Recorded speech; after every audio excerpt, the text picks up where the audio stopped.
Армысыздар менің жерлестерім, ардақты ұстаздарым. Мен Шу қаласының тумасы Лақаева Әсел Төрехан қызы, Жібек жолы мектеп лицейінің түлегімін.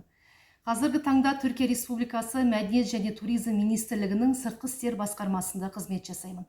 Одан тыс Тараз атты фирмам бар. Осы фирма аясында көптеген мәдениет күндерін, кітап тұсаукесерлерін және көрмелерін, яғни мәдени іс-шараларды өткіземіз. Бүгін осы видео жолдама арқылы балалық шағымның өткен мектеп анама және білікті білім, тәлім тәрбие берген ұстаздарыма сәлемді жолдап, оларға шексіз алғысымды білдіргім келеді. Ұстаздар болашақ ұрпақтарды өсіреді, жетілдіреді. Болашақтың ғалымы да, данасы да, егіншісі де ұстаздың тәлім тәрбиесінен өсіп өнеді. Мен өзім мектеп бітіргеннен кейін Қазақстанның ең алдыңғы жоғары оқу орындарына грантқа оқуға түстім. Кейінірек Түркия Республикасының магистратура және докторантура бағдарламасы бойынша грант иеленіп, оқуымды жалғастырдым.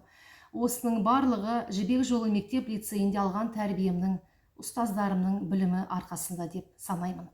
Яғни менің болашағымның іргетасы, фундаменті Жібек жолы мектеп лицейінде қаланды.